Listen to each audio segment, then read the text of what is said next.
So what, like Mir said, we'll quickly talk about what vibe coding is, basically what it means for non-coders, for developers. We'll talk about a few tools that are out there, right? We'll talk about why are we picking this tool right now and working on it. And then we'll quickly deep dive into building out things, right? So yeah, I think broadly that is the structure for the workshop or webinar, whatever you want to call it today. A bit about both of us. I think I'll start with my intro and then let Mihi talk about himself. Like I said, I've been a consultant and marketer through and through for the last 11 years. Last 4.5 years, I've been working exclusively with early stage startups, helping them on their 0 to 1 and 1 to 10 growth journey. Previously, I worked on startups like Urban Company, Oyo, and Carddeco, again on the 0 to 1 and international expansion part of the business. Did my so-called MBA from ISB, engineering from NSIT. But yeah, like everyone, a lot of people here, non-coder, hated coding in engineering days, still do. But now it's like, have to do it now, right? To understand what AI is telling me. And yeah, I've been playing around with a lot of tools. This is just like top of the list that is there. But yeah, over to you, Mir. Thanks. So I am actually Adil's batchmate from ISB, where he did his so-called MBA. I've been a startup founder before. I had a startup in the pet space called Faritas. But since my MBA, I've been exclusively working in startups. And over the last 1.5 years, I've been, again, working with early stage startups. And I've been building a community for early stage startup founders that is growth focused, kind of like a BNI for startup founders. And that's where sort of Adil and I started working closely together, started collaborating, and we came about some of the common problems that we were solving for as founders, right? As people from the same background without coding experience, but having to work with technology, without really having the skill sets to do all of that. So right from figuring out our own MVPs, building out, learning things as we grow, we've sort of collaborated, work together, and that's how this entire concept and workshops have come together. Yeah, awesome. So great. I think vibe coding, like I said, I think it's not about coding, right? It's more about vibes and more about feelings, what you want to build, right? At least that's how we started out, right? It's about having that single idea and thinking, okay, what would it look like, right? And once you start building, it's like an endless loop, right? It's very addictive. So enter at your own risk. I'm trying to stop now, but I think I'm way too far in now. So yeah, it's more about building stuff that is in your head, right? So ideas to end product, right? So there are quite a number of tools, right? I think there is one new tool being launched every week, right? So obviously we don't have time to cover everything. I think these are 7 tools. Out of these, I think 5 I've kind of gone deep into a little bit, right? 2 I haven't touched. But yeah, I talk to people who are doing a lot of stuff on these tools. I'll save you all the technical jargon, all the pros and cons, and just focus on one table, which talks about what tool is best or what tool should you start with as a non-developer, right? And someone who's just trying to test out something, right? So just looking at 2 factors. One is the coding skills, your coding skill set, and the second is how quickly can you build out an MVP, right? So again, mix of our own experience, a lot of other people, a lot of research online, right? This is how the tools stack up based on 2 factors, right? The ease of use for non-tech people and a capability to deploy something end to end, right? So when we say full stack, it means you can build a backend, which is a database, you can store information, you can build a front end, which is the website you see, and you can easily connect both all in one platform, right? So ideally, that is what we want, because we are non-tech people. We don't understand how do we deploy it on a second tool called Railway, how do we connect things, right? So, and the other thing is, how easy is it for anyone to use the tool, right? So as you can see, right, Claude is the easiest to use because it's a simple chatbot, right?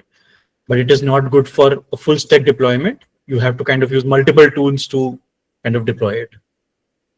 Lovable is the most famous one right now, right? But yeah, there are some. It has a very good UI. It builds out very beautiful websites, but there are a lot of cons in terms of the pricing structure and the usage limits as well, right? It's not very transparent. Before we get to Replit and Data Button, I just want to talk about Cursor, right? Cursor and Claude are the most powerful tools out there, right? But not for non-tech people, for technical folks, right? So if you have someone, if you can find a tech co-founder, or you have someone you have some technical knowledge, these two tools are supposedly the best, right?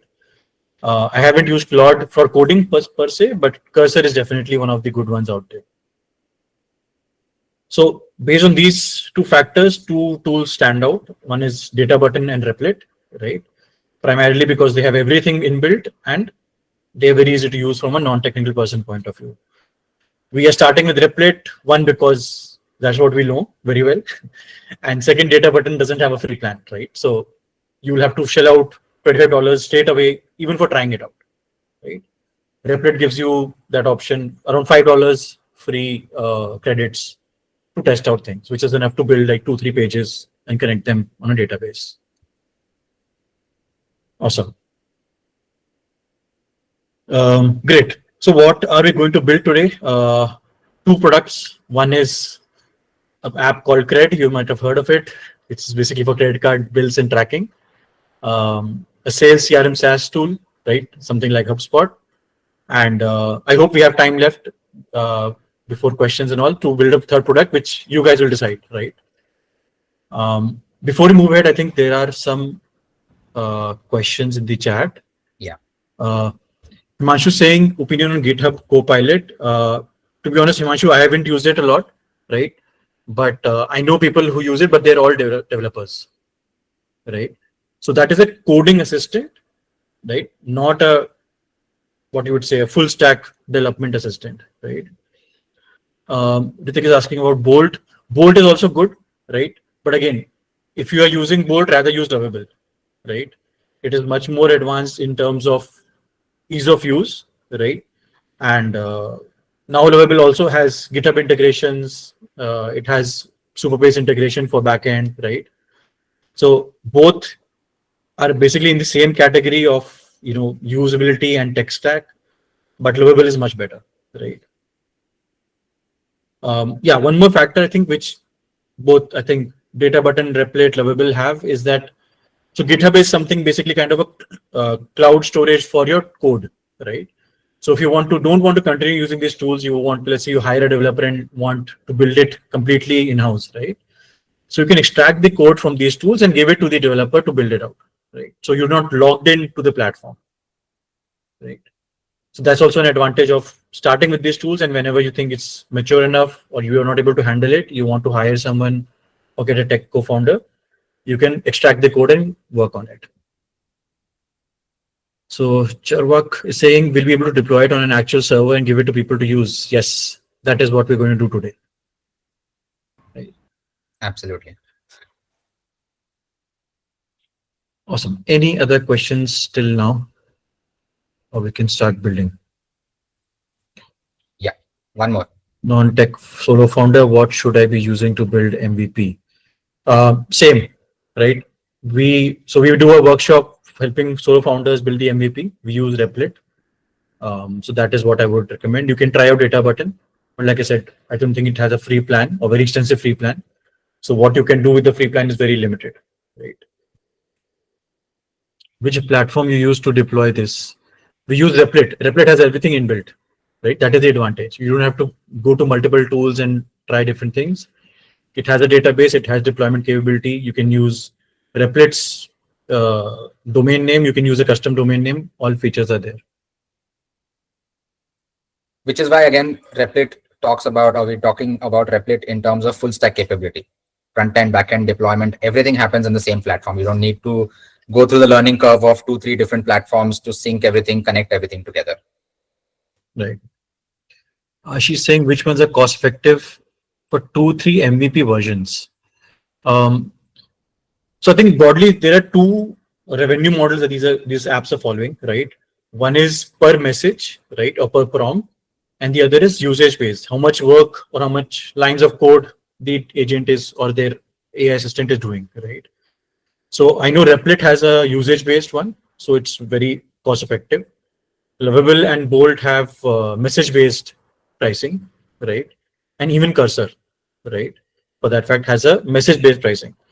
So if you, and obviously the agents are not that advanced right now that you describe one paragraph and it builds out everything, right? That's what we're going to show you right now. An iterative approach works best, right? It minimizes the bugs, not zero, but minimizes it, and also kind of put structure into place. Okay, what you're building, how is everything connected, right? So the coding part is automated, but everything outside that, the planning, the structure, everything still has to be done. Does Replit has its own storage like Superbase in the $5? Um, I think the free version doesn't have it, right? But if you get the paid model, the database is included. It's going to be easy. Yes, Abdul. I have no idea about DevOps, right? Now I'm learning about it, but yes, the basics are covered by Replit itself. Front end given Figma attachment. Okay. I had heard, contrary to that, that Lovable is great at design, right? But just to add, V0, the Vercel app, is known for great designs, right? Like amazing designs. People like swear by it. But again, not full stack. So you'll have to have some understanding of extracting that code, deploying it somewhere, and linking it to your backend. Yeah, same. I also had the same experience. Vercel, of all the tools that I used, Vercel had the best UI user interface. Although when I initially started using it, I had a lot of trouble getting it connected to Superbase and other backend systems. So eventually, I did end up moving to Replit in any case. But yeah, you can try out a lot of these. We'll start off with Replit, so at least you know what it's like, right, and what you can expect. There's one more question, I think by Samir, that we missed. If I start using any one of these, am I restricted to it, or can I use multiple tools by integrating with GitHub? Yeah, I think GitHub integration is there. Definitely for Replit, Lovable, Cursor, I've like checked myself, like integrated and deploy and like extracted the code. Data button we'll have to check, and Claude also we have to check, right? Great. I think let's move to building Mir, and then we can Yeah, yeah. stop in between for next round of questions. Yes, yes. Everybody's getting We'll impatient. start with the Sales CRM tool. Yes.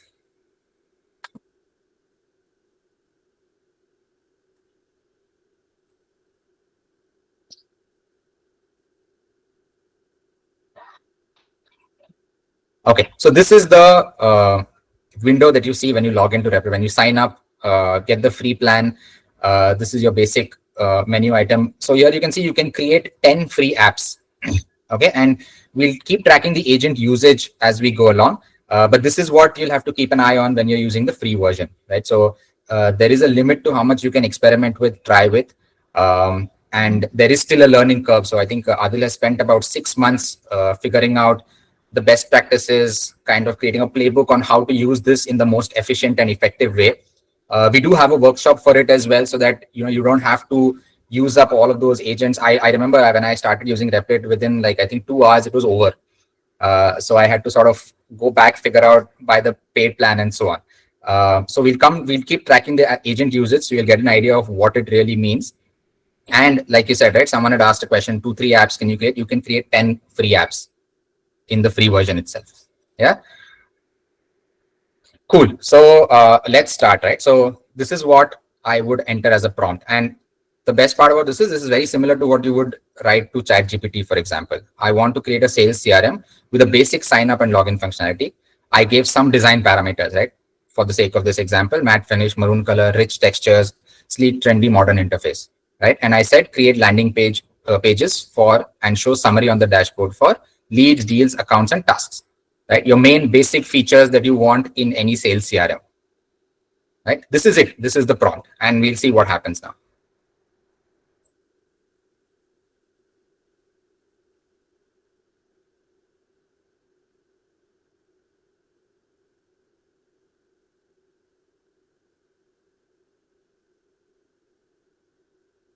Now, one additional feature that Replit does really well is what you'll see here is it gives you not just a visual preview of what the outcome will look like, but it also gives you a list of what all features it's going to build in the initial version, right? You can review this, you can delete something if you don't want. You can also see something that the agent automatically tells you or predicts you. You can add email integration and automation later. You can implement advanced reporting analytics. You can add lead scoring and qualification features, create team collaboration and assignment features. So all of this, the agent has automatically picked up and given a recommendation on. Yeah. Now, before anything, right, before Replit uses any credits, it charges you for anything, it asks you to approve the plan. Right. So before you're using anything, you can have an option to sort of review everything that Replit is going to do, make changes. You can even go back and edit something that you don't like. And only if you think that, okay, this looks good, can you go ahead and approve the plan. Right. And look at the preview that it is building.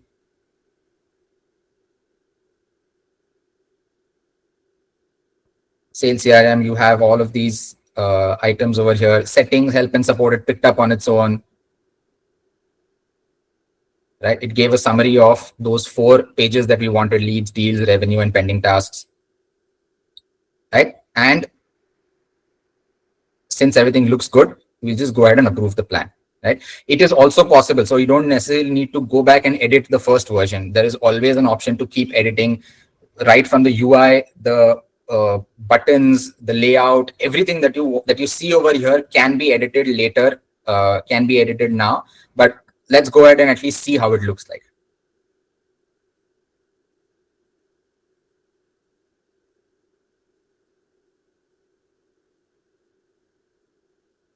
Yeah, so it is still building, and this is again a preview that it is showing. But you see, it is picked up this on its own.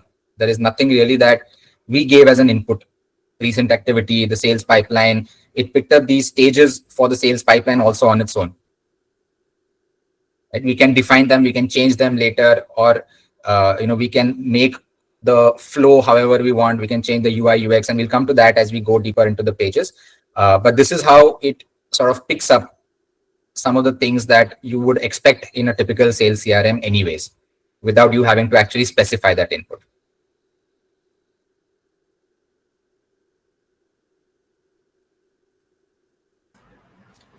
Yeah, and just to add, Replit's design output is average, right? So if you kind of use more tools which are good in design, you can 10x this output as well, right? But yeah, I think it's great for an MVP version, right? Where design is not the priority, it's more about functionality.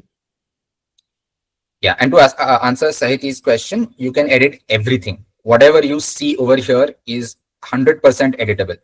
You can change the color of this bar. You can change the icon over here. You can change these corners, the radius of these corners. You can make it sharp. You can make it whatever you want. You can change this icon, color of the text. You can change the font, size, type. Everything can be changed, whatever that you see. And this is where it comes back to what are the sort of use cases for tools like these, right? The point of, or the place where Replit and all of these tools really shine is that MVP stage, where you have an idea or you have something that is in your head, right? And you want to put it out, you want to have it in like a touch and feel medium, you want to show it to people, you want to maybe talk to your customers, validate your idea. This is the place where building an MVP, for building an MVP, these kind of tools work really well. If you have an idea, right, and you go to, let's say, any tech agency or a freelancer, they'll typically charge you anywhere between 1.5 to 2.5 lakhs. But before you even validated the idea, before you even know whether this idea will work, whether people will be willing to pay me for whatever I'm building, spending that amount of money seems a bit too much. So the step before that, that is when these kind of tools help you build this in literally 10-15 minutes. You can now use this once you deploy it. You can use this to validate your ideas. And the validation will give you a lot of feedback, which you will use to improve your MVP. Once you've gotten to a point where your MVP is, you have a lot of confidence in your MVP, you have confidence in your idea, in the fact that, okay, if I build this product out like a proper product scalable version, people will pay money for it, people will use it. That's when hiring, let's say, a tech person, getting into an agency agreement, getting maybe a CTO on board is what makes sense, right? Until that point, these tools work fantastic, right? So Yeah, this is still working. So you see created server storage. This is all what Replit is doing right now, and you can see it live. correct. So I think just to answer Sahiti's question, right, and we'll just go into editing each part also, right? So there are broadly three ways to edit within Replit. One is the agent, right? So agent is like basically it's it's in a way Claude, but there's prompting workflows built within that which help the agent to do certain things. You can directly edit the code directly, right? You can, if you get a developer, you have someone they can come and edit it like they edit in like VS Code or any developing tool. The third option is an assistant, right, which is kind of a midpoint between an agent and manually editing code, which gives you functionality to edit very specific parts, right? So it's not drag and drop. You can go and ask it to, let's say, I want to increase the font size of total leads, right? In the box mentioned on the dashboard, right? And the assistant will go and find the code, increase the size, right? And it will show it to you on the preview, right? So you don't even have to drag and drop. You just have to tell the assistant that this is what I want to do, right? And how can you use the assistant versus the agent? We'll just come into the details also once the first version is created, right? And I think what would be good for all non-tech people here is that when you see all these steps being done, right? Just copy paste this into ChatGPT or any tool you use and understand what does this mean, right? What is auth, right? What are hooks? What is library, right? What does it mean when it's creating a database server, right? Why is it making separate landing pages, landing dashboard leads, right? Although he didn't define a lot of these details, right? Why is it making all these things, right? Why are important? What is roots? What is storage, right? The idea is that you should understand how your app is built, right? You don't have to understand details, but at least when you, let's say, going forward, you see some bug, right? That X root is broken, right? So you understand, okay, a root means connection between two pages or redirection between pages, right? So you can go and understand and debug that error. And in fact, while this is happening, a lot of times, like through a lot of debugging that I've used ChatGPT in parallel, I've also been able to learn a bit of coding, or at least understand the jargon that the agent is trying to tell me, right? So I can understand its language a little better without having to go through the entire sort of learning curve of doing like a computer science degree altogether. You need to know at least what is relevant, and this is what it shows you. So you can learn what you need to as you go on building this. Yeah. So it's building all of these pages: landing, dashboard, leads, deals, and accounts.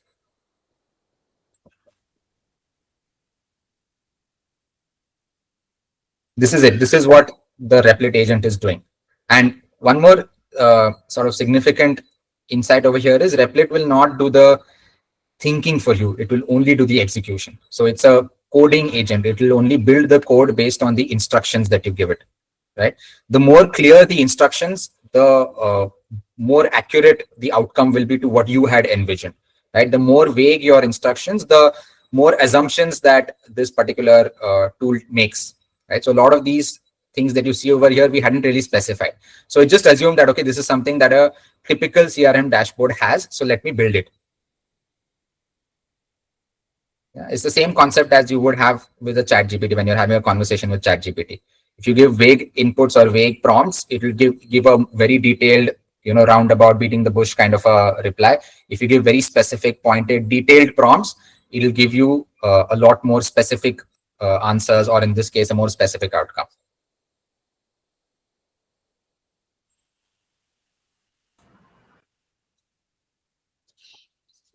Yeah, I think just to answer a few questions, I think Siddharth and Nimit have asked the same question. So like I said, right, if you use a different tool for designing, you'll have to extract the code using GitHub, right? Import it. You can import that code over here, right? That functionality is there. So you can build the front end somewhere and import the code over here, and then it will leverage that to build it further. Right? But yeah, I've done that, and just to give you a warning, there'll be a lot of bugs. So be ready to resolve them. Like it will take time, and you have to understand what is breaking, right? Although the agent and assistant help you do that, but it's not that easy. For a non-tech person, it was like quite frustrating.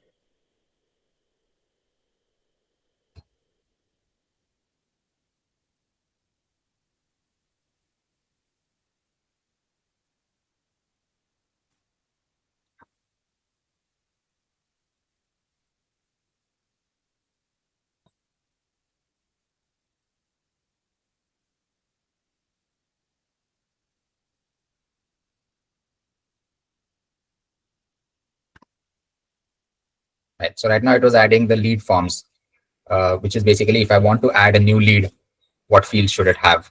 Again, something that it has picked up on its own.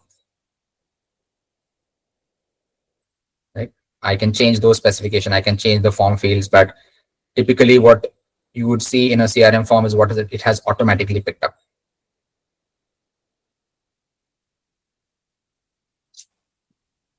Start dependencies integrating. Right. Almost done.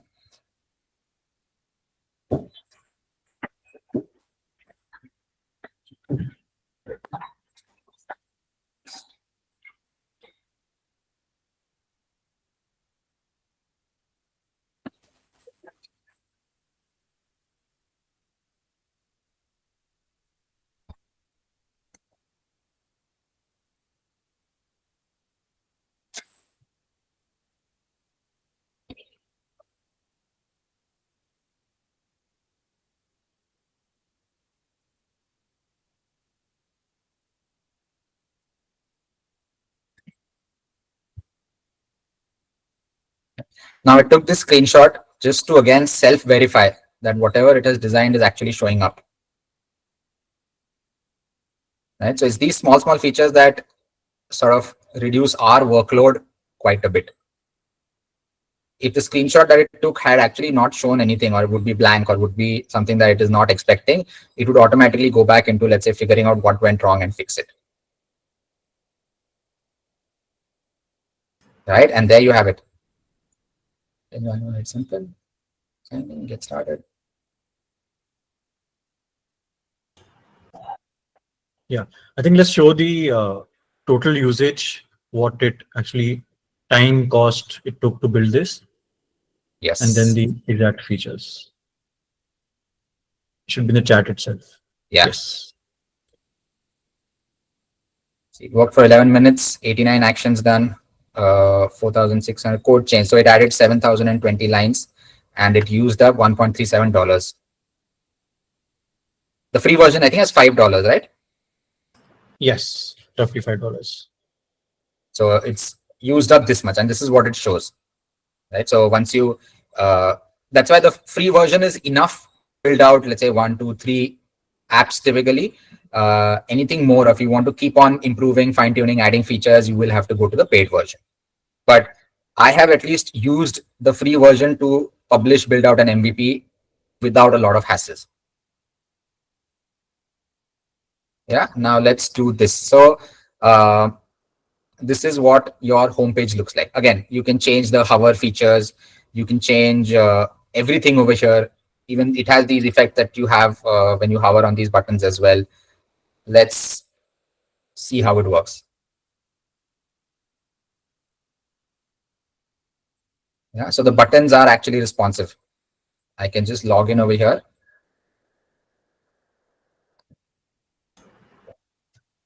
Yeah, so Replit also has like a default login feature, right? So you don't have to build it from scratch, right?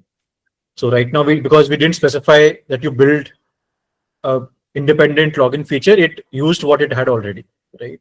So again, the more specific you are, the better the whole experience will be. Now I'll just open this up in a separate window so you can see all of these things clearly.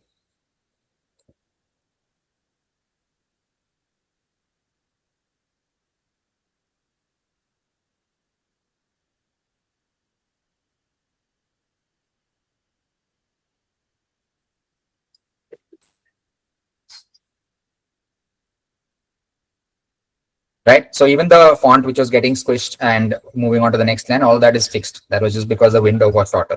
So you can see the very clean UI. I mean, from an MVP perspective, this is more than I would have expected from any, let's say, a tech freelancer, or at least with the kind of requirements that I had. right? You have all of these. Now, let's say, now one more thing that we've not done over here is, let's do this, right? We'll go through one whole flow. Let's say I want to enter.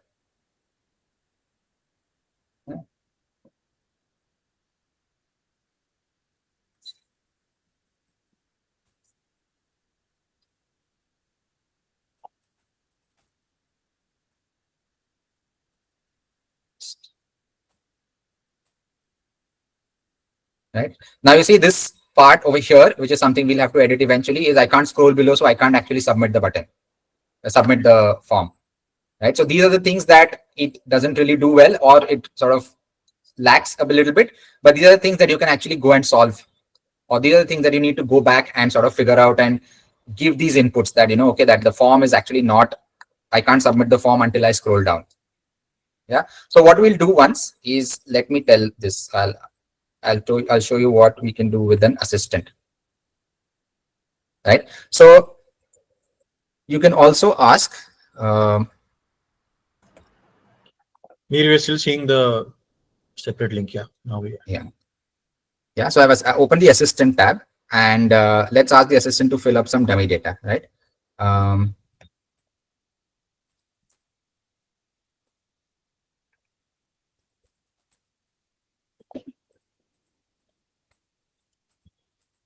Right. I think while Mir types it, I think the basic difference between agent and assistant is for very specific tasks, right? Like he's saying that you want to populate the backend with some dummy data, right? It's a very specific task that he's asking, right? The agent is for very broad task, right? Like you want to create a completely new flow, right? Or want to say that, okay, I want to build an analytics flow which picks this data from the backend and creates a whole new working flow for me, right? So there the agent is more equipped. You don't have to break it down further, right? And the assistant, like me, just did one task. Like you can also use the assistant to change very specific fonts and everything, right?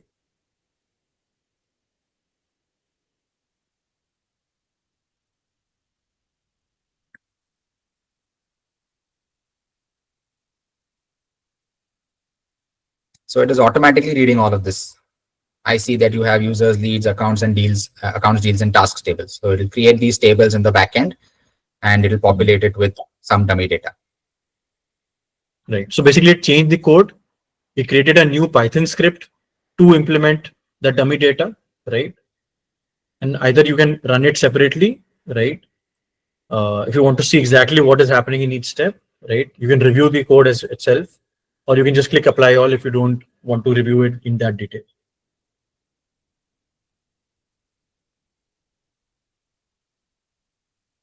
Let me just click apply all and see what happens. Yeah. So basically here it's giving an error because you didn't create the file first, you just ran the code first.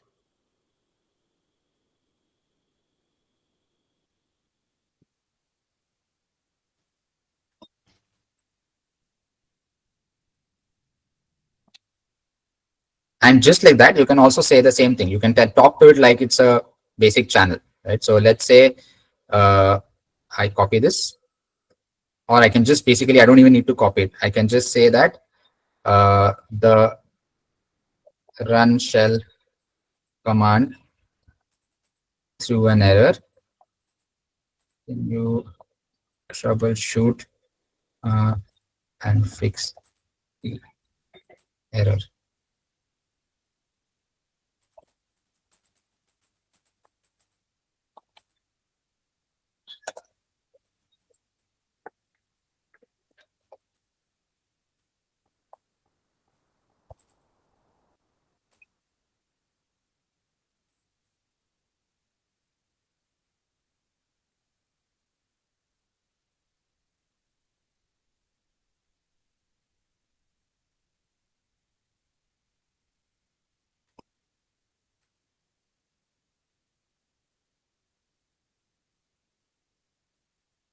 Yeah. So basically it gave you a summary of 3 users added, 5 leads added, 4 accounts, right? 8 tasks, and it has uploaded the dummy data. We should ideally be able to see it.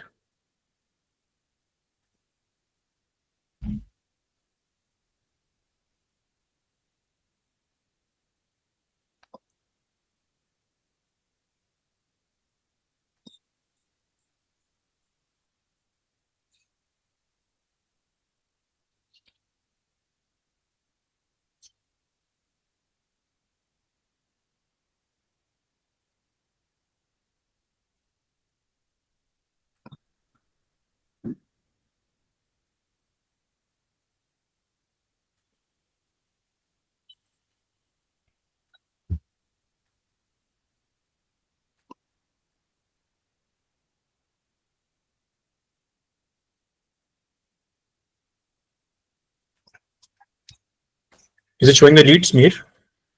No, no, it's not. And again, Okay. this is something that we've sort of figured out from Yeah. experience where uh, most likely the cause is that it is creating a dummy user as well for which it is assigning this data.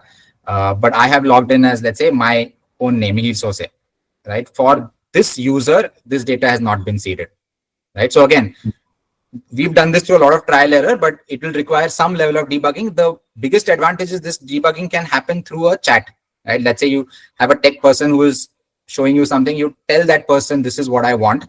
And the tech person then figures out, okay, I'll do this and I'll give you what you want.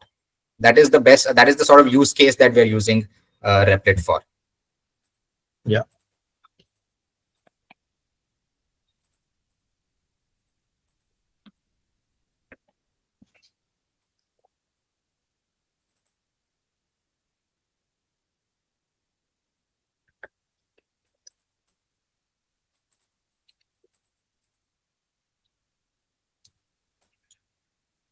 While it is doing that, let me show you what it has done, right? So if you look at,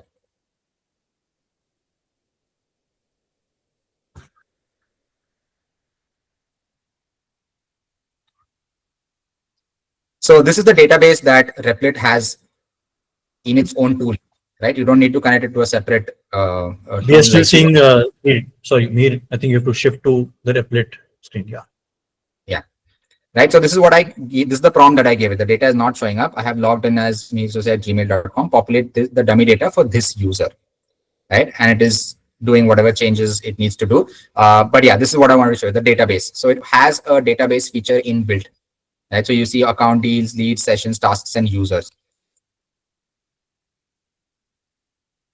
right? So it has created so many users, okay, on its own. This is the default user that I have. And if you look at, let's say, accounts, right? This is the dummy data that it had seeded. Yeah.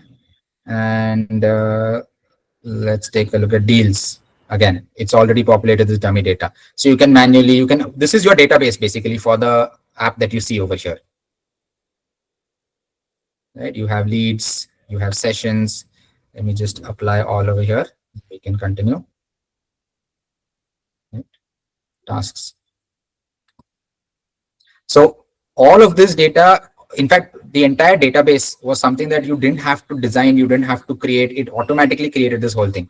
Otherwise, creating the backend, creating the database is a separate task that, let's say, a typical data backend engineer needs to do, figure out, make sure that the connections are proper, the linkages between multiple databases are there, and so on and so forth. Right? Yeah. And I think now you can see also, if you go to leads or deals and look at the user ID, it will show that it is linked to random users, not Mir's account. Correct.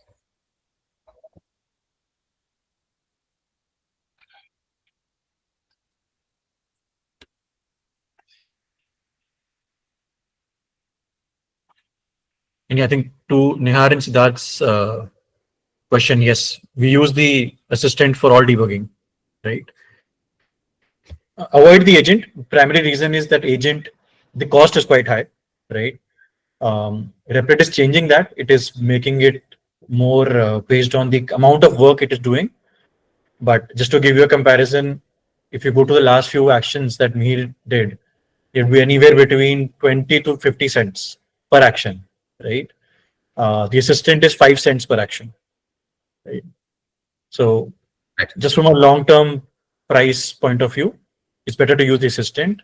Yeah, you'll have to put in your brain a bit more, understand where the issue is, right? So the debugging part, the thinking part of the debugging is still on you, right? AI is not solving for that. It will change the code for you. And again, this is something that we have also sort of learned through the last 6 months of trial and error, hitting walls. Adil has had like multiple fights with their customer care to get some things resolved and so on. And that's where that is why we in fact have planned some of the workshops that we have planned, because it's quite painful to go through the learning curve if you want something quick, right? But if we because we're able to distill all of that sort of experience or playbooks into one workshop. After that, everything that you do will be a lot faster than you having to go through all of that pain. Yeah. Right. So here, this is what we're talking about, right? So it's populated some of these leads. You can search, you can filter by statuses, right? You look at deals. Again, you can change the UI of it. If you want your deals to be like in Kanban format, you can do that, right? You have deals over here. You can edit them. You can delete them if you want. Again, same, your basic filters. You can download that entire, all your, this entire table if you want, right? And this is what a typical MVP should look like, right? You won't have very, very complicated features. You won't have something that, you might be able to go, or let's say scale up to 100,000 users, but this will do the job that an MVP is supposed to do, right? It will give you it will validate your idea for you. It will give you your first few customers. It will give you something to show to people when you are explaining or communicating what you're talking about, what your idea is, what value you're trying to add to them. And that is very off, or that is in fact what the whole purpose of an MVP is, right? So for the MVP, these tools have worked for us really well, and that's why we're trying to sort of get you guys to at least get familiar with what is possible. There you go. This is all here, right? You have your settings page. Because we haven't configured anything, this doesn't do anything, right? I can log out. I can add my logo over here. So all of this is now editable, possible, using a basic conversation that you typically do, let's say for a chat GPT. Cool. Shall we go to the next one? Yeah. Yeah. Cool. Um, so what we'll try to build is something close to cred, right? Hopefully it comes out well. So I just, before we start, just wanted to share a different screen, right? So basically what we do in the workshop is like not just the coding part, right? We also kind of build out what is the workflow, like what are the features required, right? So like for the cred replica, basically we need login, register, we need to create some backend tables to store data, right? We need to have a credit card addition page, we need to have a dashboard, we need to link both things together, right? So the breaking it down to the most minute step possible, right? Defining what kind of tables will be needed, right? And basically what kind of user journeys will be there, right? That user selects a card to pay, confirms payment amount, payment method is selection, payment processing is done, and the records are also updated, right? And once we've decided on this is what the MVP will look like, this is what we do, right? Break it down into structured prompts, right? So this is, I would say this is the core part, which still requires a lot of unique insight, and that will what will make your product unique as well, right? So I've defined exactly what does each table have, right? I've defined how exactly the design of each card will look like on the dashboard, right? So this is how much detail you can put into it, and now we can try and building it out with a mix of agent and assistant, right? Um, just to give you a heads up, this has been giving me a lot of errors, right? So I think it will be a good experience to see how debugging also happens, right? For now, I'll just start with the first prompt. Yeah. Awesome. So I'm telling it that I'm trying to create a simple web app for credit card management, right? Replit is good only for web apps, right? Not Android or iOS apps. So that's one disclaimer over here. I'm giving it a very simple instruction to start with the registration and login page only, right? I'm saying safely store passwords in the users table, right? For login sign up, I defined exactly what fields are there. I want to confirm the password before sign up. And this is the difference, I think, from the first product that we built. I'm telling it, don't use the default auth that you have, right? Build custom sign up flows and store it in the database, right? Again, given it a design closer to what actual credit looks like and given it a name, right?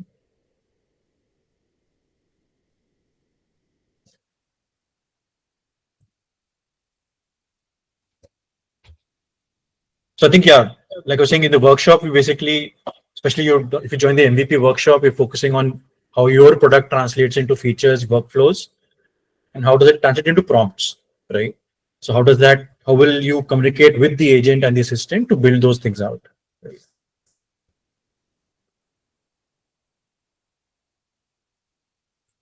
So very similar to how Mihir showed that it's showing me a design plan, overall structure.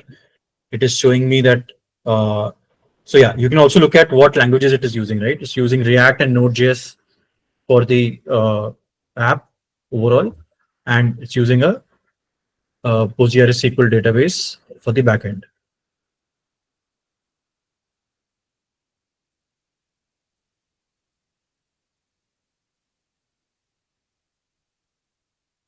Okay. So because I asked it to focus on the login flow first, right? So you'll see all of the features are focused on that, right? Registration system, password login functionality, password hashing for safe, secure session management, form validation, password confirmation, user data storage, and protected routes after authentication. If I had given a very broad prompt that just build the whole app, it would have focused on everything all at once. And this is the design that we get. Right, I'm okay with everything, so I will approve the plan. But let's try to edit something. Right, I think there was a comment. How do we edit? Right. So I'll say redirect the user to a dashboard after sign up and log in. Right. So I gave it an extra instruction, which is not in the plan right now. So let's see how it changes the initial plan.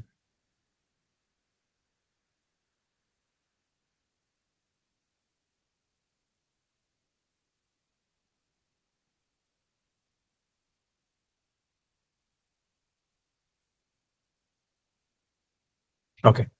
So it has added these steps: automatic redirection to dashboard after successful sign up and login, basic dashboard landing page for authenticated users. Right. So great. I'm okay with this. I approve the plan, and it starts working on it. Right. Right. So now while it's working, let's take a few questions. Ritik has asked, curious to know if anyone can build the MVPs, how can we differentiate? We cannot compete with Salesforce, HubSpot, Zoho, for example. Absolutely. And that was always the case, right? The what all of these tools have done is they have enabled you to test out your idea. So the differentiation here now is how deeply do you understand your customer's problem or pain point, right? What these tools allow you to do is to test out your assumptions, your hypothesis. If you're whatever your business idea is, you're basically solving for some pain point. You don't now need to build out extensive products with like a 3-month, 6-month timeline, spending in 2.5 lakhs to validate that hypothesis. You build this out, talk to a few users, understand whether your assumption was correct, right? Whether your hypothesis of what the problem statement you're trying to solve was actually valid. And then go back and say, okay, now that you've come back, let's say with feedback, you've come back to a product or a version that people are interested in, that becomes your differentiation, right? The pain point that you understand better than anybody else is your differentiation. The tool just helps you validate it. Yeah. And what all of these tools are able to do is they're able to give you the speed of execution that we didn't have earlier, right? It's not about being perfect. It's not about being the best product. It's not about having the most scalable product. It's about being able to test your hypothesis as fast as possible. Right? Abhishek is asking, how confident can we be about deploying such MVPs to the market for doing a proof of concept? So we'll go through a deployment phase, right? So this CRED app that Adil is building, CRED with a K, we'll deploy it to a Replit domain, and we'll share the link on the chat, right? And you guys can actually see it, click on it, see it, play around with it, whatever you want, right? So you can deploy it. You can share a link to anybody. In fact, even our workshop link is built on Replit. I'll just share it in the chat here so you guys can see. Yeah, and that took like roughly 1 hour to build.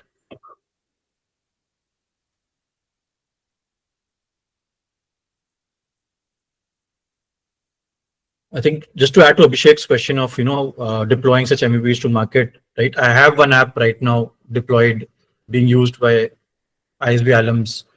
We get around 500 alums using it every week, right? So it's not broken till now, right? There are bugs. It's not perfect. Uh, I am fixing bugs almost like every other day, but at least now I know that there is demand for what I'm trying to build, right? And I'm getting real feedback from people on what can be improved, what is missing, right? What is not necessary at all. It kind of saves my time and energy on building out stuff which people might never need.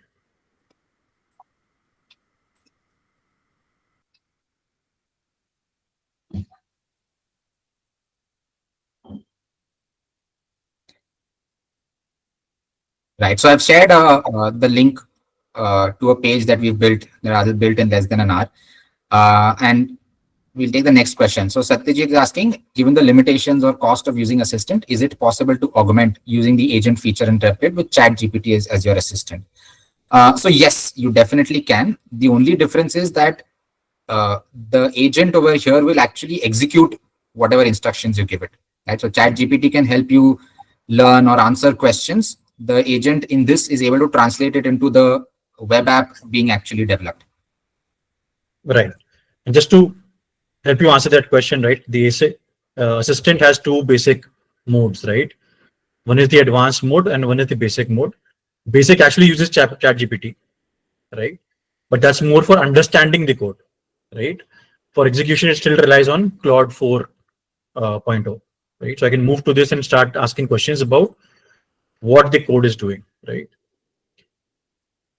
And I think there are settings on which you can go and select your model, right? Between ChatGPT 4.0 and Claude 4 Sonnet, right? But if you've been following what is happening in the world, Claude is a better coder compared to ChatGPT. That is the public opinion right now. We check where have we reached. Okay, it's done. So basically, it took 6 minutes, 1500 lines of code, and 50 cents to create, right? And these are the features, right? Custom authentication system with login register. It picked up the design, database integration, protected routes, and authentication form, right? But if you remember, I asked it to add a dashboard as well, right? Which is not listed out right now, right? So maybe it might be a miss from its side, right? But let's test it out.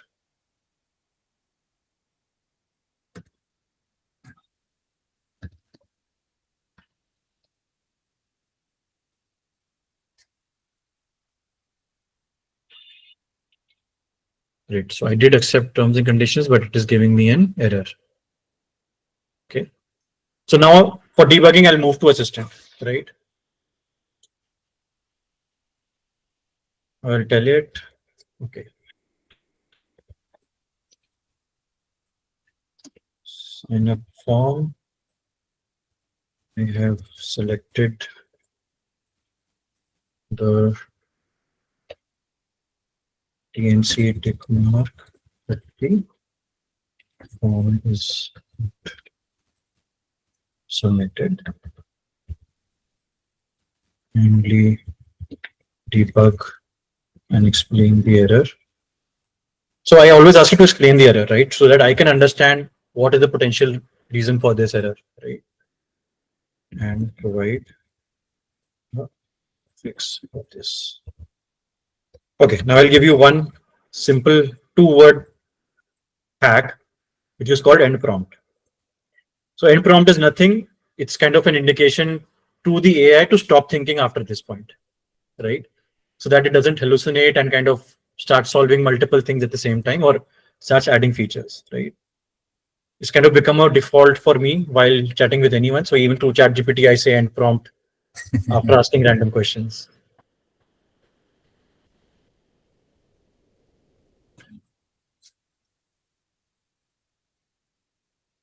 Okay. So saying, looking at sign up form, I can see the issue. The problem is how your checkbox is being registered. Gave me an explanation. I can also open up and see what is changing in the code, right? If you're interested in the code, You can also copy paste this, put into Chat GPT or Claude and ask it why this code is better than the other one, right? Or you can just go back over here, turn to basic, and ask it any question, right? So right now it is adding a controller which will react from imports, controller, checked field value. Okay, let's apply all changes. Yeah, the basic agent doesn't cost you anything, by the way. Yeah, the basic one is free. So you can understand whatever you want to understand about the code, about the structure. But if you want to change code, the advanced version is needed. Yeah, so you don't even need to switch tabs. Let's try it again.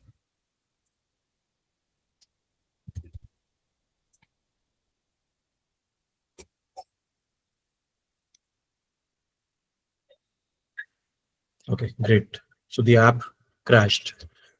Now, basically, now we can do two things, right? And this is a very common thing which will come to you. You can ask the agent to go and understand what is happening, right? Or over time, I've realized the better way is to give a very structured prompt to the assistant, right? And ask it to focus on this, right? So I'm going to use that. If you click on this button over here, it will directly go to the agent and start solving, right? But I'm putting the prompt that I use, right?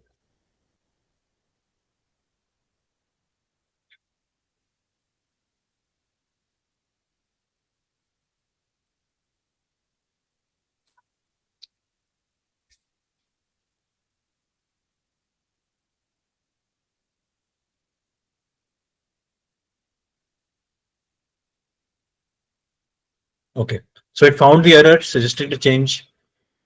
I'm looking at the code. Great, and apply the change.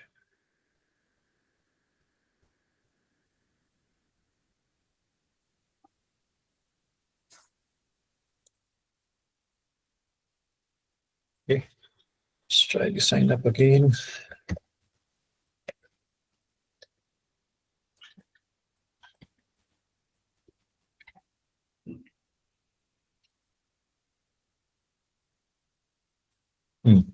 So again, it crashed. So now I'm going to go with the agent and see how it debugs the whole problem. Just look at the difference in the prompting style for the agent and the assistant, right? It's just a single line for the agent. The app failed to run. Please debug and fix it. And I had to basically give it clear instructions that, the app is crashing, debug this error, find the reason, and then suggest changes. So I'm giving it a step-by-step task to do. And I'm again trying to focus its attention only to this error right now.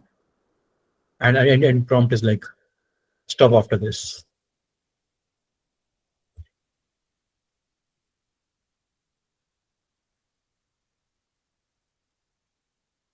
Okay, so saying there's a SQL syntax error happening. Suggesting some changes. So yeah, assistant, you have to review the changes and apply them, which is good from an understanding point of view. The agent applies all changes itself, right? So there's less control and more reliance on the AI for the agent.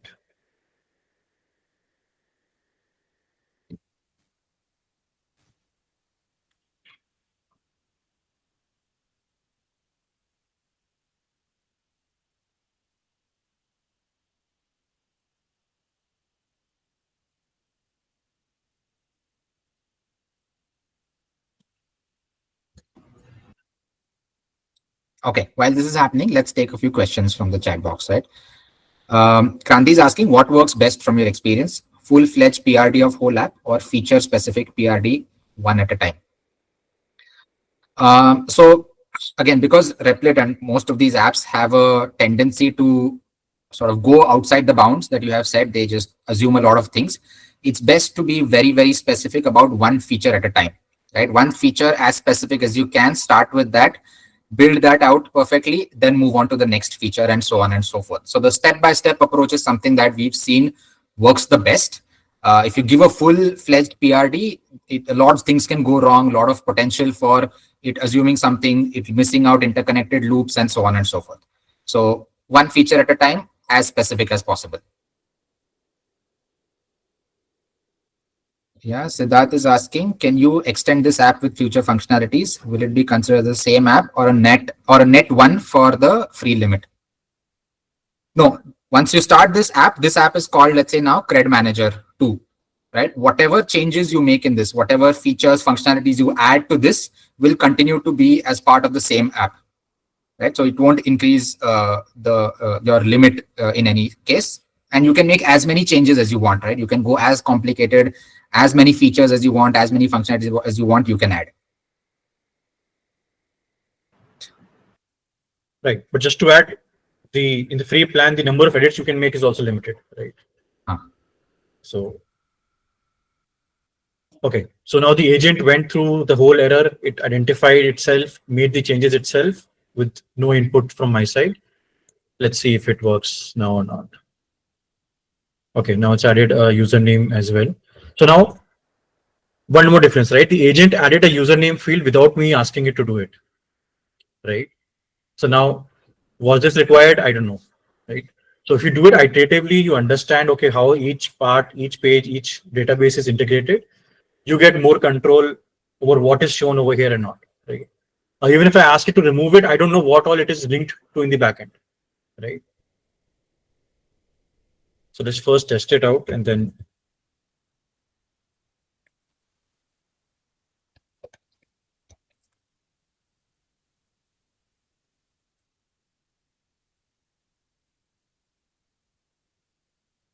Okay.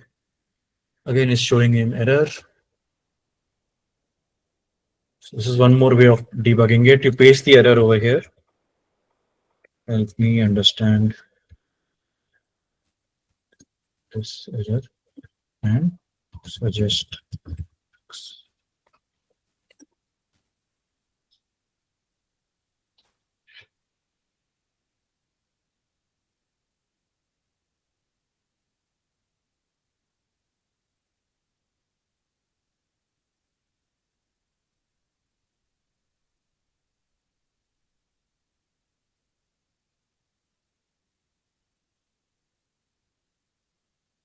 Okay.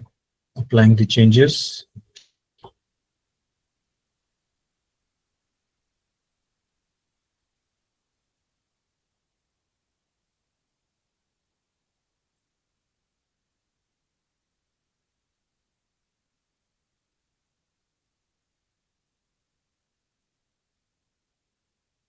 Okay. So now it's working. It's giving me a simple dashboard where I can add a credit card, but this functionality is not there now, right? So I can go ahead and start adding the prompts I had created for each of these, right? So again, moving back to assistant. So I think just adding more detail to it. So each chat window, right, is kind of a context window, right? That the assistant or the agent can use that context in that chat, right? So now since I'm creating a new feature, I don't need the context of what were the errors in the login flow, right? So I can go ahead and start a new chat, right? On the top left, you have a new chat window. You can still access the old chats over here, archived everything. Similar for the agent, I can start a new chat from here, right? So I'm starting a new chat fresh from the assistant and I'll ask it to, on the add card button, let's create add a credit card page which follows the following fields, right? And I'm going to store this into a table and I'm asking it to make sure that the linkage is complete and bug free and install all dependencies, right?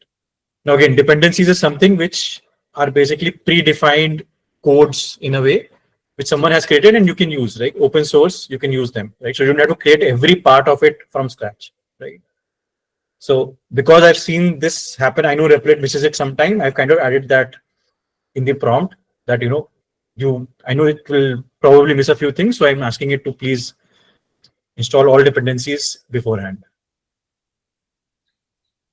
And this is ideally the most efficient way from our experience to go about building it. So even a simple flow or user journey, which is log in, add a credit card and say pay your bills, right? A very basic MVP level functionality has also been broken down into three parts where Adil built out only the login functionality first. Now he's building only the add credit card functionality, and then he'll build the, let's say, make payment functionality. So even one user flow. So there was a question on PRD, right? So even one feature or one user flow can be further broken down into its smaller components and built, right? So that is the ideal or the most efficient way we have found out to build or use these kind of tools, right? They also have a vibe that we need to match, and this is the vibe that we found works best.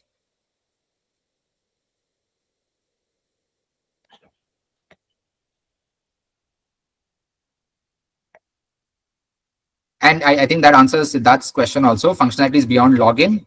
This is one of these. You can add multiple credit cards. You can add functionalities to pull information from, let's say, SMSs and so on and so forth. Right? You can keep adding child functionalities to your main tool itself. Got I it. think Chan's question also got answered. Are we sure if we have finalized the use case and then deployed and distributed it to, let's say, 100, 200 users, it will not crash? So yes, Adil's the app that web app that Adil has built for ISB alumni works. I think there are about 500 users that typically use it in a week. Yeah, definitely. No crashes so far, but we'll keep you posted. Cool. So I think it has built it, right? It separated different schema, routes, storage, right? It is also making sure that the database migration is happening, right? Since there's new data points now, so the database also has to be updated, right? It created a brand new page for adding this, right? It connected to the home page, right? That comes back to the add a credit card button, right? And it's also installing the dependencies because I clearly mentioned that don't miss this step, right? So now I can apply all.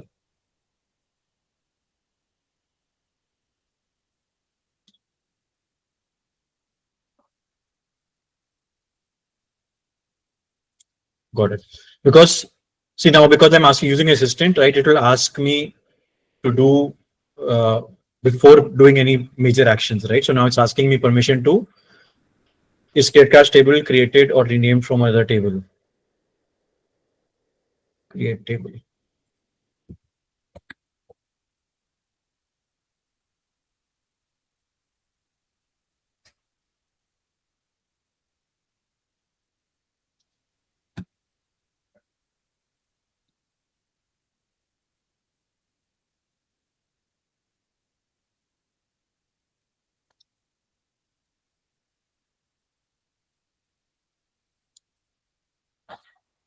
It's stuck, I think.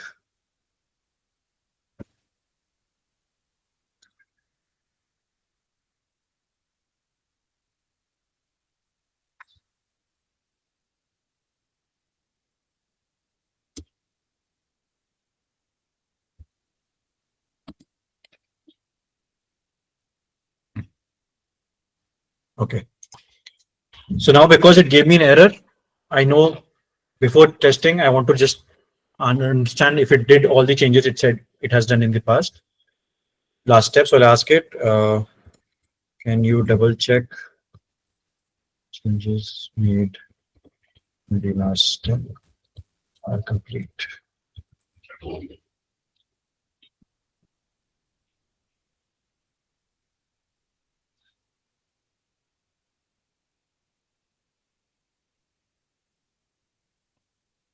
So yeah, so basically it's now finding an error in its own work that it did last, right?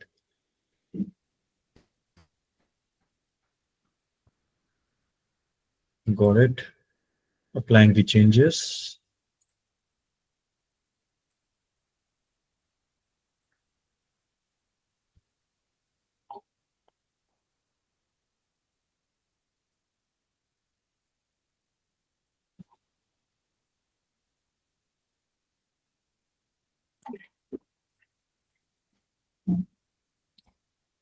So yeah.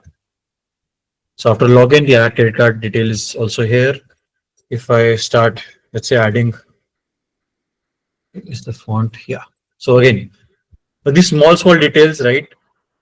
Now the font color is also white and the background is also white, right? In this also, right? So now it's a very small detail. So I can just go and ask it that card form font color in the fields is white.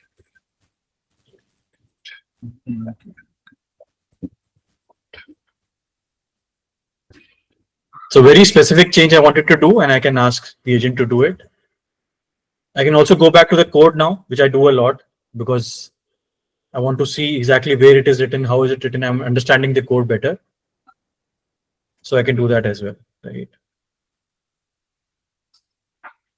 So let's just take a chance and look at the code also, right? So it's saying that when it's defining the card number, it's also looking at charcoal gray. Text is white, right? It's defined as white over here. So it's changing that text to black, right?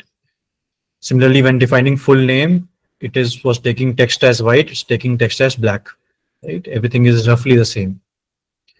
Similarly, for expiry date and everything, is changing white to black, right? So this also kind of gives me confidence. Okay, what is happening on the backend, right? Am I able to understand it? You understand. You get familiar to looking at code, right? And yeah, just a bit more, much more confidence on what is happening on the backend.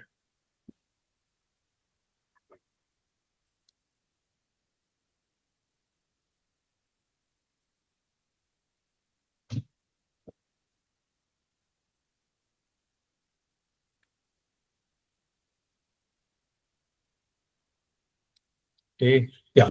Now I think it should be visible. Yes, right. It's that simple. Yeah. So now it has put its validation itself, right? That the credit card number should be 16 digits, right? So let's make it right. Add a card. So the card part is added, but I'm still not able to see the cards, right? So now that's the advantage of having a preview on side by side, that you realize how the journey is progressing, what is broken, what is missing, right? So now next Can I we will add, yeah. Sorry, go can we ahead. go to deploy now? I think we're running short of time, so we'll just go through the deployment process so you know that this actually can be viewed by everybody. Sure. Right? We'll deploy the app, and then you'll be free to play around. You'll be able to create your own login credentials. You'll be able to sign up to this page. Obviously, there's nothing you can do on it, but the functionality of, let's say, the login, the primary functionality that we built, and adding the card functionality is usable to anybody on the internet. Correct. So yeah, I think Replit basically gives you multiple options to deploy it, right? So even I didn't understand all these terms. I had to go to the agent itself and ask what does they each mean, right? And what should be the right one for my app, right? Someone asked that, okay, and can it handle 100 users, right? So let's ask the agent. I am expecting 100 users daily. What type and what type of deployment and setup should I use? Please explain in detail, right? So because I don't need to make any changes, I can move to the basic one, right? But it automatically does that also, right? So you don't have to switch every time. If there's no change involved, it will move to the basic setting of the assistant.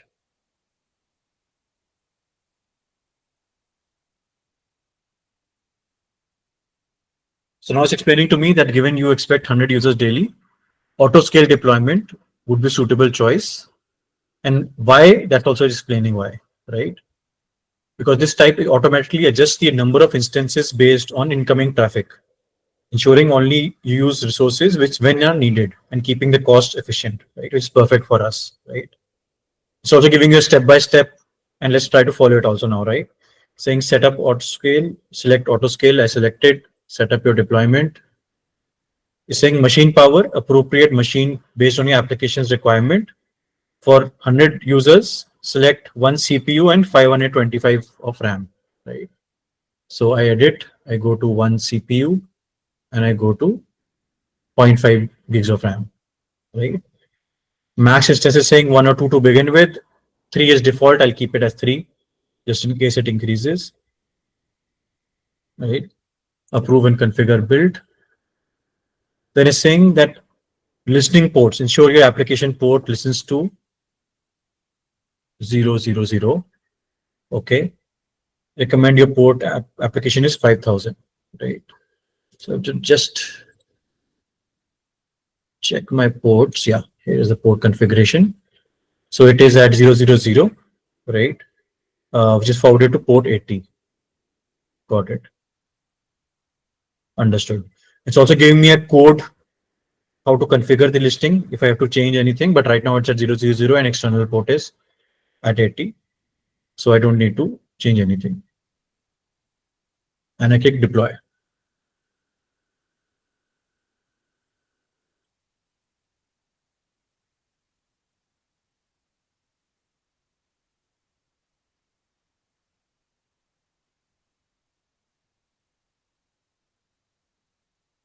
So while it's deploying, it's talking about a few more settings, right? You have some basic analytics on how many people are requesting, what URLs are being used, right? How many people are visiting, duration of visit, right? Top browser, top devices, top countries, right? It's very basic, but yeah, advanced can easily be set up using Google Analytics. And the best part is the agent will help you do it step by step, right? You always have an option to pause it, change the deployment type, shut down completely, right? Everything is in your control. Um, right now it's not deployed, so the domain is basically decided by Replit itself on its own domain. So yeah, and I can now buy a new domain on Replit itself. This is a new feature I'm seeing for the first time. So now it's deployed. I'm launching it, and it's live, right, on its own domain. Can you put it on the chat? Yeah.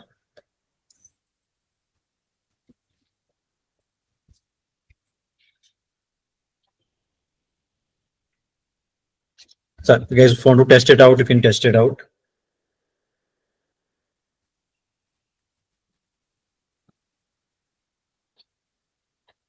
Yeah. For me, it's the functionality that we created till now, the login, dashboard, and add credit card. Everything is available live.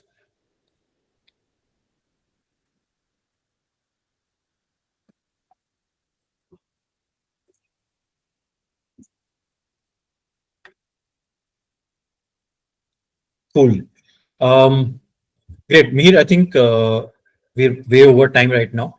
So let's cover a few things about the workshop as well. Yeah, and then we'll take some questions and we'll close. Yeah.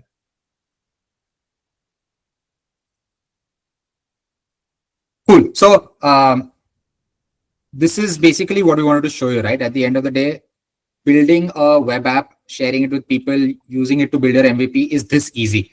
There are a few things that you have to do in terms of, let's say, debugging, figuring out what works. You still need to know what your requirements are. You need to be able to write it or prompt it properly. Again, something that we've learned over the last few months because of GPT. Your quality of prompt is going to determine the quality of the outcome. I know a few people have been using Chat GPT to fine-tune the prompt itself before adding it to Replit. That is also something you can try. But something that we have sort of learned over the last 6 months, right, has been what is the, like any tool that you use has certain best practices, which means instead of doing 100 steps to reach from point A to B, if you can do that with 10 steps, it not only saves you a lot of money in terms of the tokens that you use, but also saves you a lot of time, right? So that is what we are going to cover in the vibe coding workshop. So what we did right now is something that we will have you do. So we will take sample. Let's say we want to build the MVP of Uber, right? We will together list out what the user flow should look like. We will together add those prompts. Each of you might get a different UI. Each of you might get different errors. We will debug them while on the call and sort of give you the playbook of what are the typical prompt to use. So when the app crashed, Adil had a notepad ready where he copy pasted the prompt to ensure that, or to fix the app crashing issue, right? So all of those prompts will sort of give you to be able to uncover at least 70-80% of the issues that you would typically face, or something that we faced and learned through so that you don't have to go through that entire learning curve, spend credits figuring out the entire platform. And if you have some idea that you want to build out, you are able to do that within, let's say, an hour that we now have gotten to, right? It's gone down from a couple of days to build out one end-to-end website to 1 to 2 hours to build one entire flow, right? And that's what we are trying to do in this vibe coding workshop, right? The MVP building workshop, which we've already done a couple of weekends back, is for founders who have an idea, right? They have a basic idea of what their user journey looks like, what features they want. Doesn't have to be a full-fledged PRD, but a broad idea. If you can just write it down on a piece of paper, that's sufficient, right? And that's a full 8-hour workshop where we start with sort of defining your MVP a lot more efficiently, right? Removing everything that is not required, making sure that your MVP is actually a minimum viable product, and then starting to build it out. So every person who is attending that MVP workshop will be building out their own product, will be building out an MVP of whatever they have in their mind as the idea that they want to test out, right? So your vibe coding will be something that everybody wills the same app. MVP, you will end up building out at the end of those 8 hours. Basically, you will have two things. One is your deployed full-fledged MVP.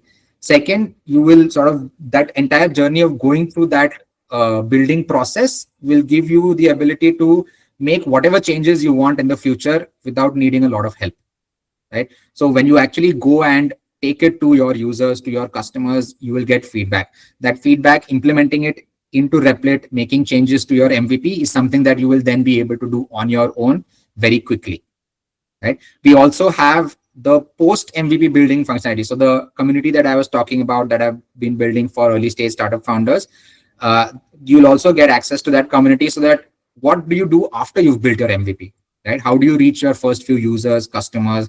What questions do you ask them? How do you gather insights from the feedback that you've gotten? What does this really mean? And any sort of, again, vibe coding or help that you need in building out or updating the features of your MVP. Right. So this is something that we thought would be required or would be helpful after this introductory session. Yeah. So I think you've already gotten an email which has the registration links for all of this. Feel free to reach out to us. I've shared my Calendly also on it. If you have any questions, doubts, queries, feel free to schedule a call or just drop us an email in any case. Right. I think just to add, we're just running a discount for the next half an hour only for both these workshops. Yes. If you sign up, you get 20% off. So yeah, if you are deciding to sign up, please do it the next half an hour. We'll go back to the original pricing after, I think, 2 p.m. It's 1:30 right now. Correct. Okay, before we close, let's take the questions, right? I know there are a few questions that we've missed out.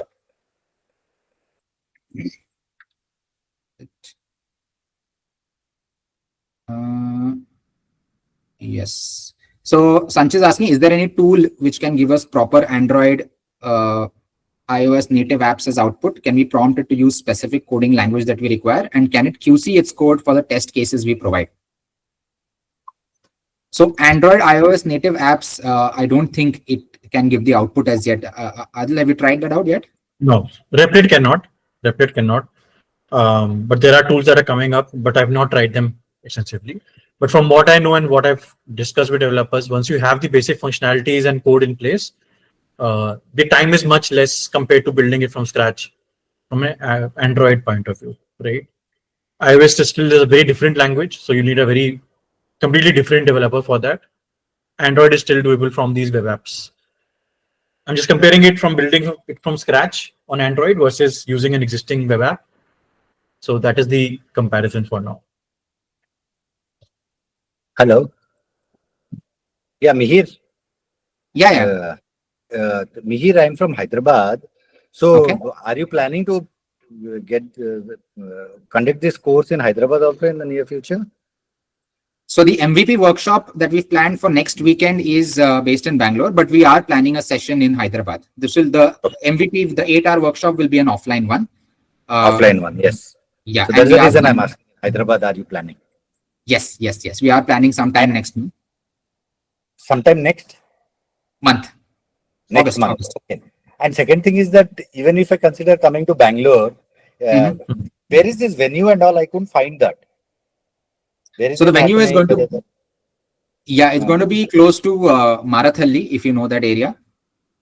No, I'm not much aware about this. Uh, Marathali.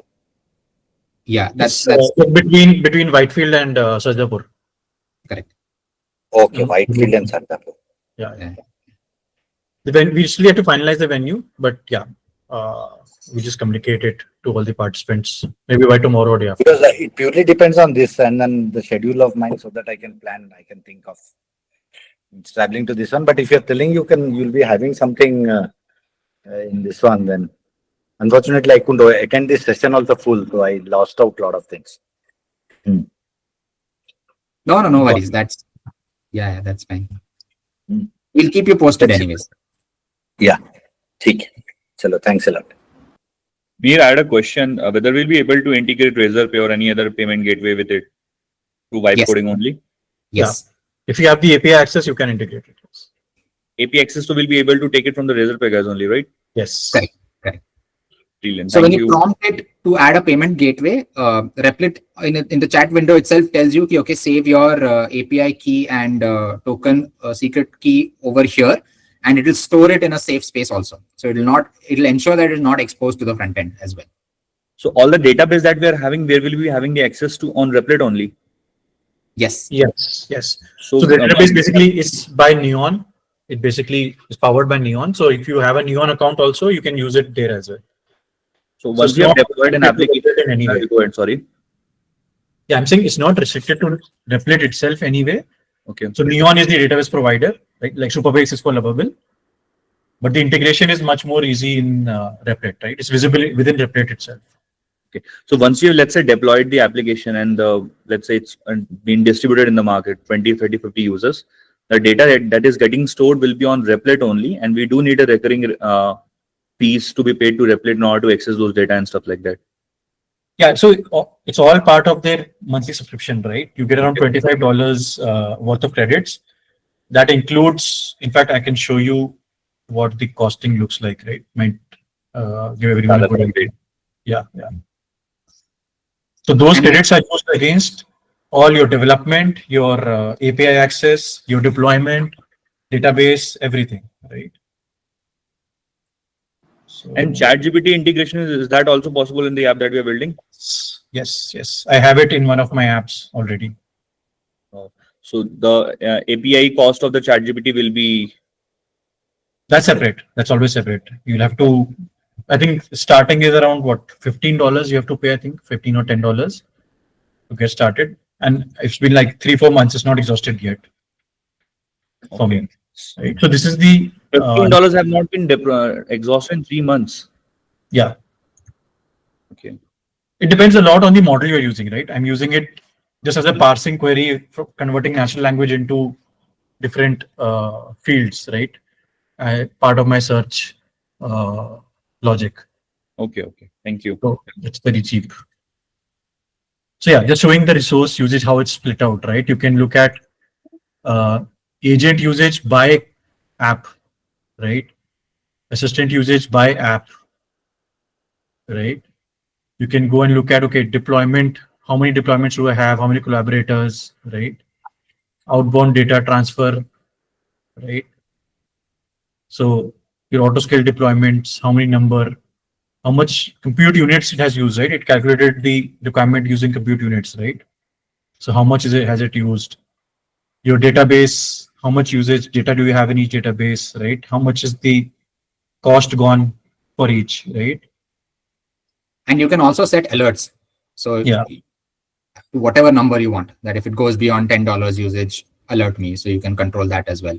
yeah. Okay. So Sai, does it mean we can come back once we have deployed it and trying to test it in the market? If there are any feedbacks, we can come back again, work on the agent thingy, and then we can deploy it again. Correct. So there's a concept of creating versions of it, right, which we teach in the workshop, right? How do you create a new version, work on it so that your main app doesn't get disturbed, right? Okay. People who develop using GitHub are very aware of that, the Git concept. So we also walk you through the basics of how to do that so that you have a working version and you have a development version separately.